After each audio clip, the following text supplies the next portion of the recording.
Hi, everyone. Welcome back to Signal or Noise. This is episode 15. Charlie Bilello here, and joining me as always, Peter Mallouk. Peter, we have a lot to talk about today. I want to start out with the markets. And what I say to investors entering every year is expect the unexpected. And boy, do we have a series of unexpected events this year. I'm just going to run through a few of these here and then get your thoughts. We have the Fed, of course, hiking rates 4 times this year, more than expected entering the year. We have 10-year treasury yield higher, went as high as 5%, and recently it's come back down, but still higher on the year. And then lo and behold, that did not prevent the S&P 500 from rallying over 18% on a price basis, over 20% on a total return basis. And remember that earnings recession from last year that everyone expected to continue this year? Well, we have a complete recovery now in terms of S&P 500 operating earnings, trailing 12-month earnings hitting a new high in Q3 of this year. And the fascinating thing, Peter, and this wasn't supposed to happen, was that not only are stocks higher, interest rates higher, Fed funds rate higher, but we also have multiple expansion. So S&P 500's PE ratio has actually gone up this year, 9% to 21 times earnings. None of this was supposed to happen entering the year. And of course, we were supposed to have a recession as well. That hasn't happened. What are your thoughts in terms of expecting the unexpected as an investor and what's transpired this year? First, everything's completely unpredictable all the time over a 1 year period, even over a 3 to 5 year period. And this year is just evidence of that. Like you said, everyone's coming in, they're expecting higher interest rates and that we're going to go into recession. It might be a very, very rough landing. Instead, looks like a pretty soft landing. We might be near the top of interest rates. The market sees that moving up, moving up ahead of that. But if we peel back the onion a little bit, it's not as amazing as it sounds. We're still not at an all-time high in the markets. All we've done basically is remove the losses from last year. So you have 2 years of zero, right? You have 2 years of nothing happening, but it looks awfully good when you look at just the 11 months of this year by itself. Also, if we take away, the Magnificent Seven, the seven biggest stocks in the S&P 500, the performance has been very mediocre. If you move down to small cap stocks, they're still 24% off their all-time highs. A lot of overseas indexes far off their all-time highs. So it's not what it appears to be, but it's still better than expected. Yeah, no doubt. So on that point, in terms of unexpected things happen every year, and this is the time of year where it kind of starts, and there's a headline that caught my attention that we're going to talk about, but every year there's this prediction game that goes on. Wall Street loves it. Every different big Wall Street bank is putting out these forecasts, what's going to happen in the following year. And as an investor, really what you have to try to do is not fall prey to acting based on these predictions. You can listen to them, you can read them, you could try to view it as entertainment, but acting on them is not going to be a successful strategy. And here's why. Looking at 2024 prediction here, this really caught my eye. Deutsche Bank is topping all of the investment banks in terms of predicting where the S&P 500 is going to be next year, which is obviously an unbelievably ridiculous thing to do, to try to predict an exact point at some point in the future, exact level where the S&P is going to be. But they're saying it's going to go to 5,100. And they're kind of hedging that bet, saying, well, there's also going to be a mild recession next year. How they know it's going to be mild, I have no idea. So what I did, of course, is go back. Well, how has Deutsche Bank been in their predictions in the last 2 years prior to that? Is there any credence to listening to what they're saying? If we go back to 2023, entering this year, what was Deutsche Bank saying, Peter? They're saying the stock market was going to fall 25%. There was going to be a recession this year, which obviously hasn't happened, and that earnings were going to plunge. And we just showed that earnings actually went up. And so, okay, maybe everyone gets it wrong sometimes. What did they do the year before entering 2022? Well, they were extremely bullish. The market was up a lot in 2021. They said S&P is going to hit 5,250. Earnings are going to be strong. What actually happened in 2022? The stock market had its worst year since 2008, and earnings fell. So I know you've written a lot about this in your books, and you talk about this all the time, but the prediction game is always going to exist. And it's obviously amusing to you and I, But for an investor, it's really confusing, isn't it? You're hearing all these different things from I mean, supposed experts.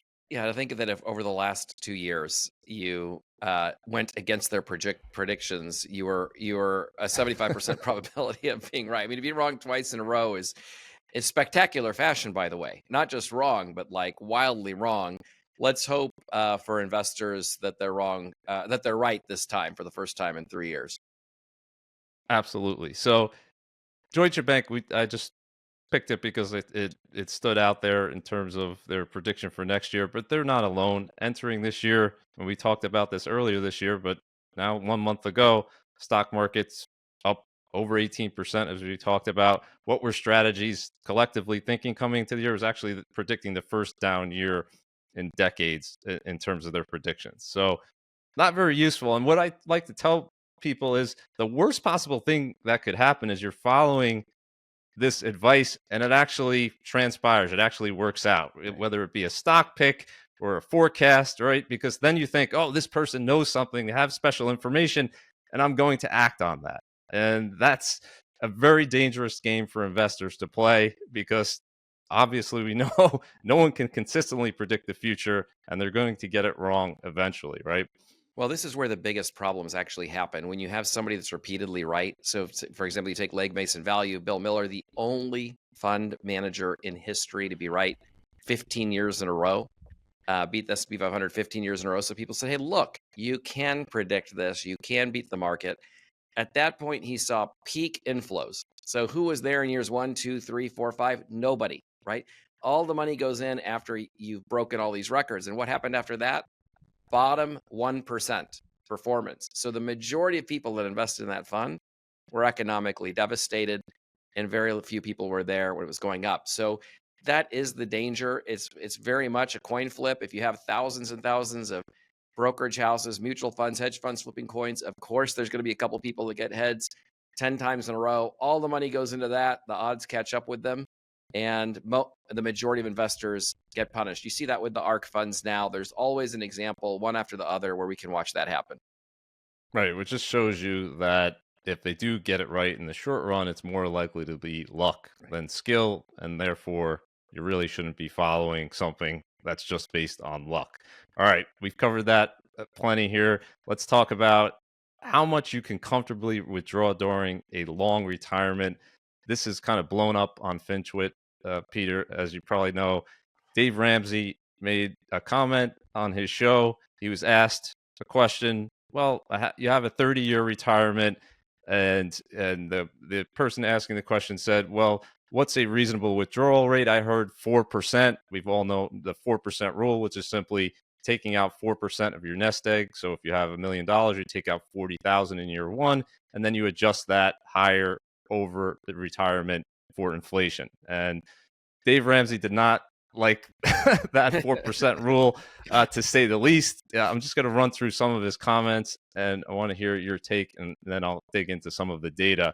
He said, if you're making 12% in good mutual funds, and he always talks about this 12%, and that's what he's making, you need to leave 4% in there for inflation raises, and that leaves you 8%. So he's perfectly comfortable drawing 8%. But if you want to be a little bit conservative, only 7%. He's calling the people who talk about this 4% rule goobers. He's saying that most years in his portfolio has actually done better than 12%. He's easily making 12% and simply stay away from the 4% withdrawal rate morons, he called them. So, what do you Yeah. have to say? You have a 30-year retirement. Do you think that an 8% withdrawal rate, and here he's assuming 100% stock portfolio, by the way, Right. do you Right. think, what's your take on a lot of these comments here? We can take it bit by bit. What's your overall take, Right. though, Well, on 8%? so my take is nuanced here, especially compared to everything you see on FinTwit, where the second he said this, I mean, he just got, you know, crucified by thousands of people just jumping on him. Let me first say this: I think Dave Ramsey has done a lot of amazing things for probably over 1 million people. I mean, he's really changed the way they handle their money. He's excellent at debt management. If you look at the number one way families get into trouble is the debt gets carried away from them. We all know about compounding.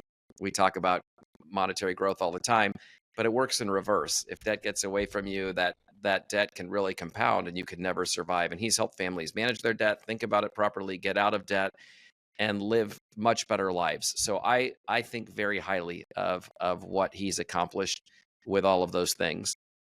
Now, when it comes to investing, very different deal here. So first, it's pretty widely accepted that if you're looking for a safe withdrawal rate, and you have people even say 3, some people say 5, but no one's saying 7, and no one is saying 2, right? And it's quite simple. The expected long-term rate of stocks, depending on what you're looking at, is 7 to 11%, and of bonds, depending on what periods you're looking at, are 3 to 6%. You put together a portfolio, and of course, you get to a number that a relatively conservative withdrawal rate would be around 4 to 5%.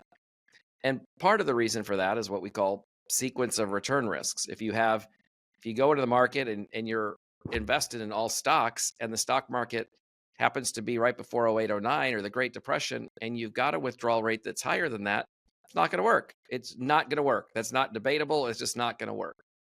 Now, he's unique in his remarks in a couple of ways. Most retirees are not 100% equities. There is a lot of research that says you can be 100% equities if you can control your withdrawal rate and still get a better return over the long run. Like, you can have all the money you need and have your portfolio grow. It's just, as somebody who advises tens of thousands of families and sits across the table from people every single day, I don't know too many people who can withdraw money from their portfolio and be 100% equities. So let's take 0809. The stock market was down 53%, but that's large US stocks, which were the second best performing stock market in the world after Japan. If you had international stocks, you were down more than 60%. Small cap stocks at one point down more than 70%. If you've got a portfolio of stocks, you start your retirement with $1.5 million and you're at 600,000 and you're withdrawing his recommended 12%, game over. You are running out of money. 100%, you're running out of money. So that piece of advice that, hey, in retirement, you can withdraw 8 to 12% and not have any issues, it's just not good advice. Now, he's saying, look, I've earned more than 12%, rate of return over the long run. And I'm sure he's got one mutual fund that, over some period of time had done that. But we just got done talking about the selection process of funds. You and I know that over 90% of mutual funds have underperformed the index over the long run. The index's long-term rate of return is less than 12%. So just one piece of very bad advice from somebody who's done a lot of wonderful things for a lot of people. I'm curious your take, having done so much research on withdrawal rates. Yeah, so you hit the nail on the head in terms of sequence of return risk. If he could actually make 12% a year every year, then the math would work out. But the problem is, we know 12% is actually higher than the long-term return for the stock market, and maybe he's done better. We can't verify that than the average person, but he's saying it's not. We know it's not, definitely not very easy. But if the stock market is going up 10, 15% every year, yeah, you'll probably be okay with a very high withdrawal rate. The problem is, heading into retirement, you don't know that, and if you happen to retire ahead of a deep bear market, well, now let's say your portfolio is cut in half. You did the 2008 example, and then you're taking out another 8%. Well, that's going to be difficult getting back, right? Right. And if there's something like the Great Depression, which I'm going to show here, well, then you're wiped out in 8 years, right? So is this a base case scenario? No, but the Great Depression wasn't the only time period where your money would have ran out before 30 years. Morningstar John Renkenthaler did a good analysis looking at this, and he showed 1960s, 1970s. We know periods of high inflation, stock market returns weren't very high. Also, the early 2000s, right before the dot com bubble crashed, you would have run out of money as well with this high of a withdrawal rate. Just looking at the S&P 500 and being 100% in terms of equity. So what you're doing in terms of withdrawal rates is you're kind of playing the odds, right? And the odds suggest that if you're going to take out 8% a year, it could actually work out. And what Rankenthaler showed was that 55% of the time, your money would actually be okay, right, for that 30-year period. But here we're talking about someone, let's say, who really needs that, right? And you're Yeah. living longer than expected. 30 years is longer than the average retirement. Well, what happens if you're in that other 45% of the time, or in that situation where 6% of the time it doesn't even last 10 years, well, now you have a real problem. So to say 7% is conservative, I think that would be a little bit of a stretch, but I don't think you want to make your retirement a coin flip, particularly for people that need it, right? Dave Ramsey's obviously has enough money where none of this matters, right? Right. That's the other thing. If you have, hundreds of millions of dollars, it doesn't really matter, right? You could take out, you know, a large sum of money. He obviously has a large income as well, even though he's saying he's in his 60s and he could comfortably take that out. Well, he still has a big income, right? All of that math changes the equation. But I don't know if you want to do a coin flip, let's say, or that would be responsible advice to say, do a coin flip for your retirement in terms of will you have enough money to get through it. Yeah, if you don't have peace of mind, you don't have anything. And you can't have peace of mind thinking there's a 55% chance things are going to work out for you in retirement. Yeah. So he called them nerds, goobers. That all of that might be true, but sometimes you have to do a little bit of math. And the truth is, we don't know what's going to happen with the market in the future, which is why a little bit of Uh, conservatism can go a long way. And like you said, maybe it'll come back, right? So, like even in the 2008 example, you probably would have been okay because the market did come back, but you didn't know that at the time. And imagine the panic you would have felt if you had an extremely high withdrawal rate after that year in terms of worrying, oh my God, am I going to have enough? Okay. right. So let's move on to the secrets to a happy life. I want to start out talking about a recent survey, 2,000 Americans, Peter, where they asked, uh, what income, what increase in your income would you need to feel happy or less stressed? And they did this for all different income ranges. The median income in the survey was $65,000 per year. And though that group said they would need an income of 95,000 per year to feel happy and less stressed, that's a 46% increase. But the real fascinating thing, Peter, here is that the highest income cohort here, 250,000 per year, this group was earning. They also said they would need a huge increase, 40% increase to 350,000 in order to feel happy and less stressed. And that's pretty incredible. You would think that above a certain amount, the percentage would go way down, but that to me was pretty surprising outcome. But I guess it shows that you really adjust your level of happiness very quickly when you get a raise or you get a higher income. I'm not surprised at all by this, and I've read so much. We had a lot of happiness speakers at our events where we do a lot of obviously finance, economics, but then we break it up with health, wellness, and happiness. And so I've read a lot about happiness, and when you look at the common theme across all these people at different points of view about it is you cannot be happy if you are not content. And that the reason the vast majority of people are not happy is because they're not content because they're constantly resetting their expectations.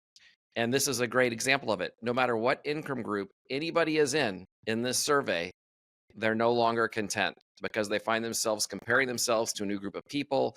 They have lifestyle creep where they've gotten used to certain things. Now they aspire to other things, or they're trying to keep up with the Joneses. Whatever those three reasons it is, they've reset their expectations. And so this survey, and it's interesting to me, it was what would make you feel happier and less stressed, right? So basically, what would make you feel more content. And so I think that as soon as all of these groups, if we gave all of these groups exactly what they want today, and they went right to that level, this same research tells us they would all immediately reset their level because they would no longer be content after a very short honeymoon period. And so that's the issue is this we immediately move up, reset our expectations across the board, and it creates this perpetual discontent. Is there any way to counteract this, or is this just human nature? It's never going to change. I mean, how should one think when they get a raise? How should one change their thinking in order to feel more content, as you say? Well, I think there are all kinds of things that help people manage this. So you talk about every time you get a raise, you disproportionately increase your savings rate. So yeah, you have a little bit more money coming in to do things you want to do, but while that's happening, you haven't taken the whole increase. What you've done is you've disproportionately increased what you're deferring into the future. So you're not immediately absorbing that shock of the new raise or the Mm, inheritance or whatever has happened. You've apportioned some of it off. And then also figuring out what's your comparative circle, because every time anything happens, you move to a new neighborhood, well, you've got a new circle you're comparing yourself to. You go to a new church, temple, whatever, you've got a new circle of people you're comparing yourself to. You walk into a new job, and really stepping back and comparing yourself to where you were 5 or 10 years ago, where you originally wanted to be. Reframing the comparative group is obviously a very big part of this. If you can't do that, you'll never get anywhere, because there's always somebody with a bigger house or a better car, or whatever it is that you're aspiring to. Yeah, and on that point, there's always someone. This is kind of a shocking study. It doesn't just apply to income; it Yeah. also applies to net worth and wealth. And this 2018 study asked millionaires to rate their happiness 1 to 10, 10 being the highest. If they didn't say 10, they then had to predict how much more money they would need to move just 1 point higher on that scale. And over half of the people with a net worth of above 10 million, so we're talking about, top 1.1% of the population here, said their wealth would need to increase by 50% to just move up 1 point. So, like, these people have made it, right? They should be by all means content, and they're saying they would need such an increase in happy to affect their happiness. Like, to me, that's shocking. They're just, I guess we'll talk about in a little bit the secrets to a happy life, but in your interaction with people in this group of wealth, how do you talk to people? And this is obviously a great advantage to have for people, but how do you talk them into saying, look, appreciate what you've accomplished here. Like, you Yeah. should feel you already won the game, right? You should feel content. Now just find ways to have a more meaningful life with this money. Is that enter into the discussion in terms of advising or talking with people in this? Because you would think they should be feeling pretty good about their situation, but it seems to be the case that oftentimes they're not. I do bet this group is feeling pretty good. And, in my experience, that the people who say, money doesn't have anything to do with happiness are people who have money. If you have money, you can say that. I've never met somebody who's really struggling that says money wouldn't make a positive difference in their life. That kind of garbage is reserved for people that have a bunch of money, that they're the ones who Yep. can say money doesn't matter. But I think if you go ask somebody who has $10 million what it would take to make them a little bit happier, well, I mean, what's the difference between 10 million and 11 million? I mean, it's going to have to be a big number to change things for that person. If you go to Jeff Bezos and say, what's it going to take for you to be happier? Well, it's certainly not going to be 10 or 20 billion. What does what does he care? It's going to be zero, or it's going to be another 100 billion. So the more, the further you are into the I have everything I need category, the less the incremental dollar is going to impact your happiness. And actually, there's a lot of research around this. And I was wrong about, I mean, I've written about the level of money you need to have to be happy. And the research used to be, I'm not going to get it perfectly right, but something like it, once you have your basic needs met, you've got a house, you've got a car, you got the clothes you want, you can go on a vacation every now and then, whatever that number was, that was it. And every incremental dollar didn't make a difference. And there's a new research came out last year, says that's not correct, that original research wasn't accurate, and that the number is actually maybe 20, 30,000 higher than that, that you really need that breathing room. But then after that, new dollars have a minimal impact. And that to me segues into this study, saying, like, when you get to a certain level, the things that are going to move this person, make them 1 point happier, are not going to be another million or $2 million. It's going to be a better relationship with their son or daughter, or a better relationship with a partner, or something like that would be much more important to them than what they might be able to do with a little bit more money. Absolutely. Yeah, we talked about a few episodes ago about the new research on happiness, how it's kind of shifted where you kind of have to look at a person and see what they're feeling overall, what's their baseline level of happiness, and if they're just plain miserable, money isn't going to change it. But if they're reasonably happy, more money is going to increase happiness for most people. So I think that's the new updated research. That is kind of more intuitive than Yeah. saying, yeah, you give someone $10 million are not going to be happier. I think that's kind of ridiculous. Right. Most people are going to be much happier. I guess the question is, how long does that increase in happiness last? And just the human nature of, we always want a little bit more, it seems like. So, talking about the secrets to a happy life, Charlie Munger just passed away this week, 99 years old. Um, Lived an incredible life, obviously regarded as one of the most successful and thoughtful investors of all time. Warren Buffett's right hand man. And he had this to say on The Secrets to Happy Life. It's my favorite quote by him. And I've talked about it in the past. Very simple here, Peter. You don't have a lot of envy. You don't have a lot of resentment. You don't overspend your income. You stay cheerful in spite of your troubles. You deal with reliable people and you do what you're supposed to do. So you're reliable yourself. And what a beautiful way to sum up. And there, if we're looking for a way to live a happier life, and as we talked about, you're waiting for more income or more wealth. Well, if you do these things, I think you're going to be more content, right? In your life, you're not going to be as worried and focused on those other things. Yeah, I mean, it's sad to see him go. Bogle went. A lot of other heroes are getting older, and I just think it's a world that people have gotten a lot more sharp edged. There's a lot less common sense. There's a lot more selling complexity, and kind of the people that spoke the truth about investing, a little bit more rational, a little more calm. Unfortunately, they're not proliferating. They're getting older, and it's sad to see one of the common sense people go, and so close to age 100. But what a life! Yeah, absolutely. All right, so we're going to end here, Peter, as we always do with signal or noise. We have two topics today. The first one here, consumer sentiment, and pretty unusual here that consumer sentiment is this low given that we're not in a recession. The stock market has rallied, as we showed, significantly this year. Yet we have 28 consecutive months where this University of Michigan survey is below 75. That ties the period from 2008 to 2010, where we did have a recession and we had a 50+% decline in the stock market for the longest streak of negative sentiment on record. Now, this is definitely surprising, but on its face, when you look at consumer sentiment data, what's your first reaction in terms of if you have an extremely low reading or extremely high reading? Well, I love this chart because I've written about this specific study in at least two of my books about how it's one of the best contrarian indicators that exists. When consumer sentiment is negative, the stock market tends to do very, very well after the fact. So I love it. I love to see where we're at in the cycle here with this study. Yeah. So we're at an extreme low. What has typically happened from an extreme low?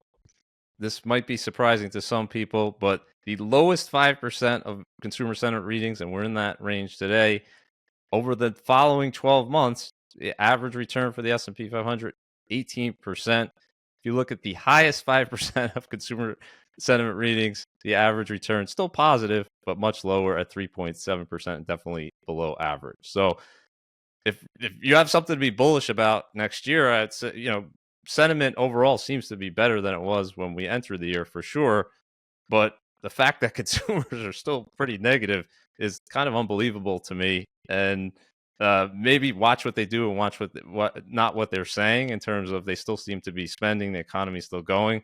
But if you're looking for something to be encouraged about for next year, this certainly would be one of the things. So definitely for me, a signal when you're at an extreme, and we're still surprisingly at an extreme. Okay, last one here, Peter, and this one has been a topic all year long. We've been talking about it. It's gone on now for over a decade, but the spread over the last year between large caps and small caps, 18% spread, right? Russell 1000 looking at large caps up over 9%. Russell 2000, this is over the past year, down over 8%. You got 18% spread over the past year through the end of October. And what most pundits say, right, they'll go on CNBC, they'll go on Bloomberg, and they'll say pretty emphatically that this is a bearish omen for the market, that there's weak breath, they say, that the average stock's not participating. As you talked about, the Magnificent Seven is driving everything. All the rest of it, that you should be scared that the future is going to be worse if we're looking out a year from now because of this negative divergence. So you don't know the results here. So I'm just gonna ask your opinion, your guess. Would you think that this would be negative in terms of a signal, or is it just noise?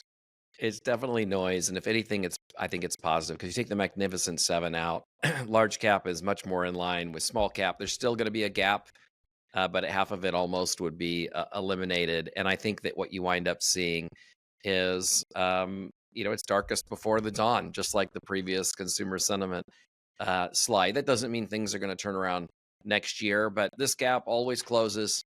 When it does, it tends to do so rapidly. We just never know when. Okay, and so far we're in November here, almost the end of November. So far the gap has closed a little bit. There's been a small cap rally, and here's the data. I just ran the numbers, updated it before this video here. Kind of shocking here. So when small caps are underperforming the way they are today, they're looking at the top 10% of periods of underperformance, and we're well within that range today. Looking out 12 months from there, lo and behold, you see outperformance in the indices on average. So Russell 1000 is up 19.5% on average, Russell 2000 20.3% on average over the following year. That fact alone should be pretty surprising to most people. The fact that not only is not typically a negative indicator, it's actually a positive indicator. But how about this? When small caps are outperforming, so looking at the top 10% where small caps are outperforming that Russell 1000 index in the other direction, you actually see below average, even negative returns on average over the next 12 months. And this kind of, and people are still going to say this isn't going to, the data is not going to stop anyone from saying this is a bearish omen, right? Because it's just, you repeat something long enough, people believe it Right. to be true. But what's the underlying reason for this? There's been studies and research on it.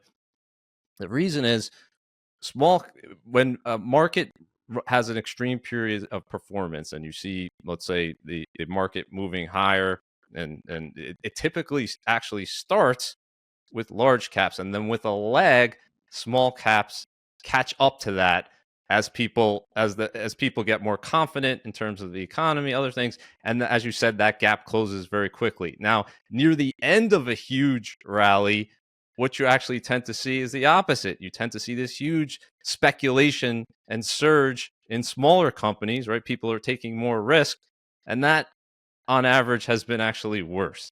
So if you really think through it, it is somewhat intuitive, but it's just been the case that permanent bears will look for something to be bearish about, and this has been a persistent theme, Peter, not just this year, but the last decade, Well, it's right? gone on Small caps forever. have, Yeah. it's over a decade. They've Yeah. persistently outperformed, and all along the way, all you have to do is look at the data to say that's not necessarily a bad thing for the overall market. And at some point, as you said, there's going to be a catch up. We don't know when. All right. So, covered a lot of ground today, Peter. Thanks everyone for joining us on Signal or Noise. If you're watching this on YouTube, you can also find us on Apple, Google, Spotify, and we'll see you next time on Signal or Noise. Thank you.